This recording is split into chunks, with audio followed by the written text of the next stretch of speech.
নমস্কার বন্ধুরা, Prius cooking ব্লগে আপনাদের সবাইকে স্বাগত জানাই।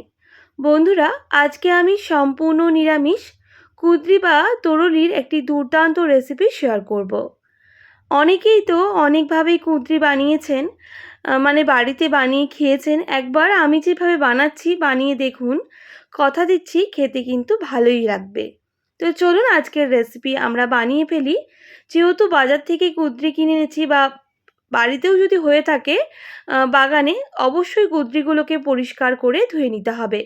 এরপর আগাগোড়া বাদ দিয়ে দেখুন কুঁদরিগুলো ঠিক এইভাবে কেটে নিতে হবে। আমি যেভাবে কেটে নিচ্ছি এইভাবেই কেটে নেবেন বা আপনাদের পছন্দ মতো শেপে কেটে নিতে পারেন। তো দেখুন আমি সমস্ত কুঁদরি এই একইভাবে কেটে নিচ্ছি।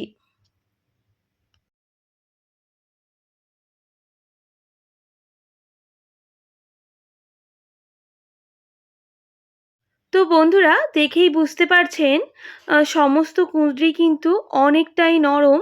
এইভাবে নরম কুঁদরি দিয়েই রেসিপিটা বানাবো। একটু লালচে হয়ে গেলে কুঁদরিগুলো এই রান্নাতে ব্যবহার করব না। দেখুন কথা বলতে বলতে কিন্তু সমস্তই কুঁদরি কাটা হয়ে গেছে। আবারও একবার পরিষ্কার করে কুঁদরিগুলোকে ধুয়ে রেখে দেব। এরপর কড়াই বসিয়ে দেব। কড়াইয়ের মধ্যে দিয়ে দেব পর্যাপ্ত পরিমাপ সর্ষের তেল। তেল খুব ভালো করে গরম করে নিতে হবে। আর কড়াইয়ের চারিদিকটা দেখুন তেলটা ছড়িয়ে নিচ্ছি।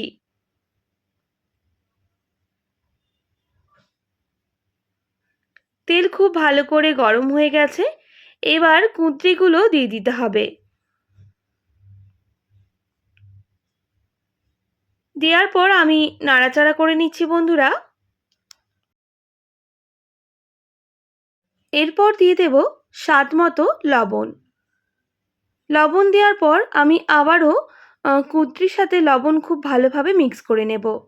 বন্ধুরা, এতক্ষণ কিন্তু গ্যাসের ফ্লেমটা হাই রেখেই কুঁদরিগুলো ভেজে নিয়েছি। এবার মিডিয়ামে করে দিয়ে আমি ঢেকে দেব বেশ কিছুক্ষণের জন্য, যাতে কুঁদরিটা ভাজার সঙ্গে সঙ্গে সুসেদ্ধ হয়ে যায়। ওদিকে ঢাকা দিয়ে থাক আর এদিকে আমি একটা মশলা রেডি করে নেব। তার জন্য নিয়ে নিয়েছি মিক্সিং জার। আর মিক্সিং জারের মধ্যে দিয়ে দেব 1.5 টেবিল চামচ পোস্ত। সঙ্গে দেব 1 টেবিল চামচ হলুদ সরিষা। দিয়ে দেব ঝালের জন্য কয়েকটা কাঁচা লঙ্কা। এর একটা মিহি পেস্ট করে নিতে হবে। সামান্য লবণ দিয়ে দেখুন আমি একটা মিহি পেস্ট করে নিয়েছি। একটা বাটির মধ্যে ঢেলে রাখবো। এরপর ওই মিক্সিং জারের মধ্যেই দিয়ে দেব একটা বড় সাইজের টমেটো কুচি। আর ওই টমেটোরও একটা মিহি পেস্ট করে নেব। দেখুন আমি টমেটোটাও বেটে নিয়েছি। এবার সাইডে এগুলো সরিয়ে রাখবো। আর ওইদিকে দেখুন কুঁদরিগুলো বেশ কিছুক্ষণ ঢাকা দিয়ে রেখে দিয়েছিলাম। এরপর ঢাকনাটা সরিয়ে আমি নাড়াচাড়া করে নেব।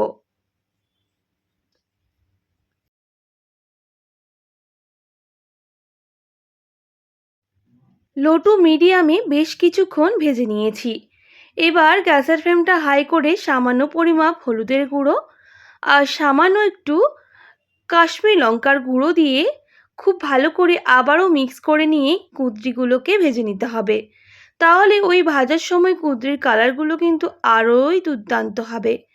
তাই আমি গ্যাসের ফ্লেমটা হাই রেখে এবার কুঁদরিগুলোকে খুব ভালো করে ভেজে নেব।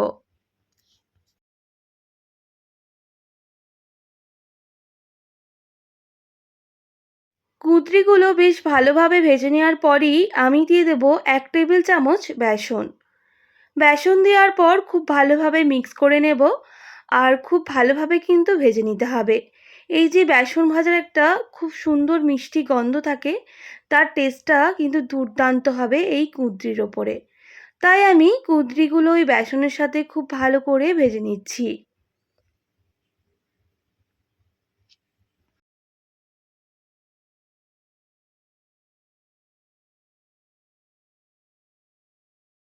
বেসনের সাথে কুঁদরি আমি খুব ভালো করে দেখুন ভেজে নিয়েছি। দেখেই বুঝতে পারছেন ভাজা হয়ে গেছে। এবার গ্যাসের ফ্লেমটা অফ করে কুঁদরিগুলো নামিয়ে নেব। কড়াইয়ের মধ্যে দিয়ে দেব পর্যাপ্ত পরিমাপ সর্ষের তেল। তেল খুব ভালো করে গরম হলে দিয়ে দেব কালো সরষা, সামান্য গোটা জিরা। এবার গোটা এই মশলাগুলো মানে গোটা ফোড়নগুলো খুব ভালো করে ভেজে নিতে হবে। সঙ্গে দিয়ে দেব 3টে কাঁচা লঙ্কা। আমি ফোড়নে কাঁচা লঙ্কা ব্যবহার করছি, আপনারা চাইলে শুকনো লঙ্কাটা ব্যবহার করে নিতে পারেন। খুব ভালো করে গোটা গরম মশলাগুলো ভাজা হয়ে গেলে দিয়ে দেব টমেটো পেস্ট। টমেটো পেস্ট দেওয়ার পর আমি খুব ভালো করে টমেটোগুলো ভেজে নিচ্ছি।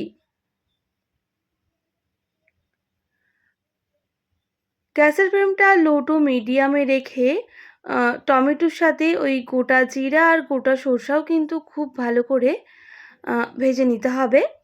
এবার দিয়ে দেব কিছু গুঁড়ো মশলা, সামান্য হলুদের গুঁড়ো, সামান্য কাশ্মীরি লঙ্কার গুঁড়ো কালারের জন্য। আমি কিন্তু কাঁচা লঙ্কা বেটে নিয়েছি, তাই অল্পই কাশ্মীরি লঙ্কা গুঁড়ো দিলাম, সামান্য ধনে গুঁড়ো।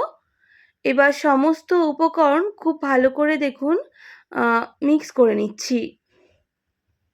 এবার অল্প একটু জল দেব আর মশলাটা মিক্স করে নেওয়ার পর গ্যাসের ফ্লেমটা হাই রেখে খুব ভালো করে মশলা কষিয়ে নেব, যাতে গুঁড়ো মশলাগুলো না পুড়ে যায়।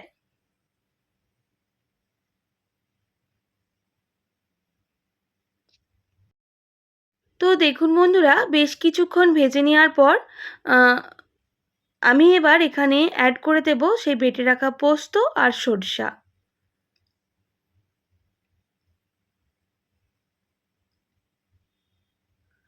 আর খুব ভালো করে মিক্স করে নেব আর কষিয়ে নেব।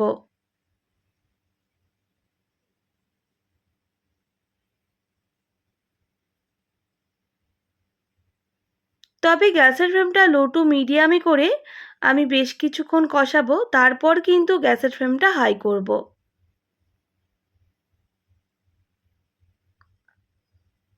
তো দেখুন বন্ধুরা, বেশ কিছুক্ষণ কষিয়ে নেওয়ার পর এক্সট্রা জল সেটা কিন্তু শুকনো হয়ে গেছে।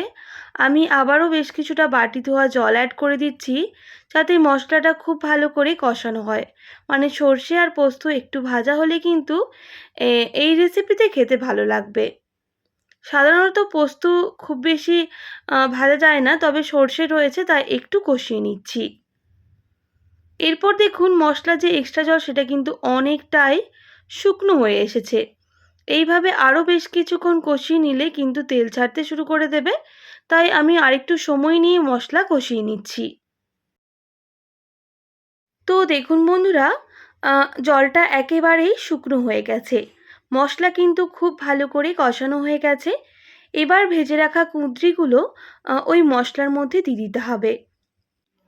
আর দেখুন বন্ধুরা, কুঁদরিগুলো কিন্তু খুব ভালোভাবে সুসেদ্ধ হয়ে গেছে আর ভেজেও নিয়েছি। তাই গ্যাসের ফ্লেমটা মিডিয়ামে করে আমি ওই শুকনো মশলার সাথেই খুব ভালো করে আমি কুঁদরিটা মিক্স করে নিচ্ছি। মিক্স করে নেওয়ার পর বন্ধুরা, আমি এখানে কোনো রকম জলের ব্যবহার করব না, তবে গ্যাসের ফ্লেমটা লো টু মিডিয়ামে করেই বেশ কিছুক্ষণ রান্না করে নেব। তাই মিক্স করে নেওয়ার পর আমি ঢেকে দেব বেশ কিছুক্ষণের জন্য, যাতে মশলাটা কুঁদরির সাথে খুব ভালোভাবে মিক্স হয়ে যায়। আমি প্রায় 1 মিনিট মতো ঢেকে দিচ্ছি। 1 মিনিট পর ঢাকনা সরিয়ে নেব আর খুব ভালো করে আবারও নাড়াচাড়া করে নেব।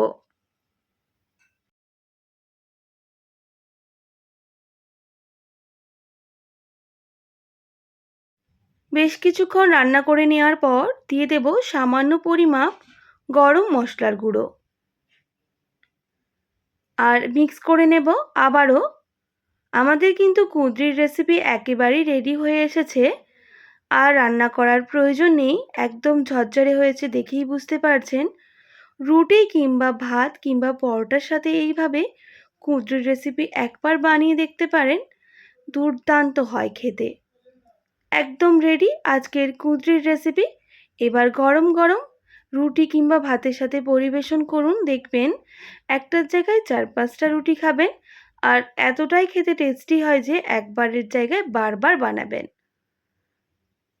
আশা করছি আজকের সম্পূর্ণ নিরামিষ কুঁদরির রেসিপি আপনাদের ভালো লেগেছে। ভালো লেগে থাকলে অবশ্যই একটি like, comment, share and subscribe করে দেবেন।